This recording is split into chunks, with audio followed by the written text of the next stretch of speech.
সমস্ত মায়েদের আমি বলি, যে সমস্ত মায়ের বাবা মা বেঁচে রয়েছে, শাশুড়ি মা বেঁচে রয়েছে, শ্বশুর বেঁচে রয়েছে, এই যুবক তুমি জানো না, তোমার বাবাকে যখন তোমার স্ত্রী যখন বাবা বলে মেনে নিল, তোমার মাকে তোমার স্ত্রী যখন মা বলে মেনে নিল, যুবক তুমি জানো না, তুমি তোমার শ্বশুরকেও তুমি বাবার নজরে দেখতে পারো। এ ভাই আমার, বন্ধু আমার, আমি যদি আমার সংসারকে সুখে সাজাতে চাই, তবে আমার মায়ের কাছে বুক ভরা দোয়া নিয়ে নিব। বুক ভরা দোয়া যদি আমি নিয়ে নিই, আমার সংসার সুখে এসে যাবে। মা আমার যদি আমার জন্য, আমার মতন হতভাগার জন্য মা যদি কেঁদে আল্লাহর কাছে দোয়া করে দেয়, হতে পারে আমার জীবনে যতগুলো বিপদ রয়েছে আল্লাহ আসাদিন থেকে মায়ের দোয়াকে কোনোদিন ফিরিয়ে দেয় না। এই যুবক, তোমার সংসারকে যদি তুমি সাজাতে চাও, তোমার মায়ের চোখ দিয়ে যেন কোনোদিন জল না পড়ে। এ ভাই আমার, বন্ধু আমার, নবীর কাছে আসলেন কি, ওয়ান আবি হুরায়রা রাদিয়াল্লাহু তাআলা আনহু قال قال رسول الله صلى الله عليه وسلم, আল্লাহর নবীর কাছে একজন সাহাবী আসলেন, এসে বলছেন, قال جاء رجل يا رسول الله من احق بحسن صحبتي, আল্লাহর নবীকে বলছেন, ইয়া রাসূলুল্লাহ, ইয়া হাবিবাল্লাহ, আমি আমার মায়ের সঙ্গে কার সঙ্গে আমার পৃথিবীতে অনেকগুলো সম্পর্ক রয়েছে, আল্লাহ রাসূল আপনি দয়া করে বলেন তো, আমার মধুমাখা মিষ্টি ব্যবহারখানা কার সঙ্গে করব, আমার মধুমাখা মিষ্টি ব্যবহারখানা কার সঙ্গে আমি দেখাবো?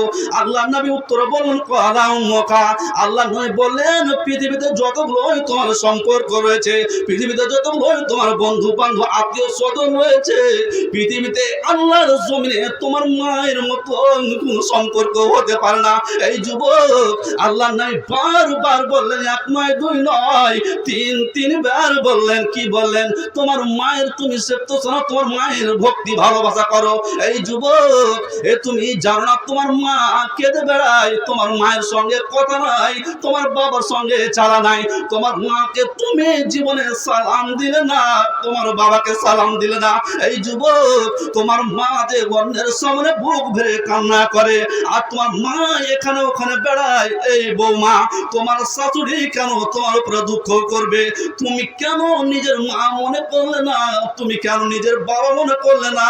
শ্বশুরকে শাশুড়িকে, এই মহিলা, এ মেয়েরা, আমি সমস্ত মা বোনদের উদ্দেশ্যে বলি, যেই যেখানে যাবে নিজের মায়ের মতন, নিজের বাবার মতন শ্বশুর শাশুড়িকে শ্রদ্ধা করবে। ভাই আমার, বন্ধু আমার, তাই তো আল্লাহ নেই বললেন যে তোমার মায়ের সঙ্গে তুমি সদ আচরণ করবে, ভালো ব্যবহার করবে।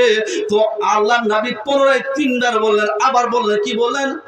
মান আহাক্কা বিহুসনি সাহাবাতি, আল্লাহ নবী যেমন বললেন, তো আল্লাহ নবী বললেন, ক্বালা উম্মুকা, তোমার মায়ের সঙ্গে সুমামান, ক্বালা উম্মুকা সুমামান, ক্বালা উম্মুকা। তো আল্লাহ নবী তিনবার বেলায়, আল্লাহ নবী চারবার বেলায় বলেন, ক্বালা আবুকা, তোমার বাবার সঙ্গেও তুমি সৎ ব্যবহার করবে।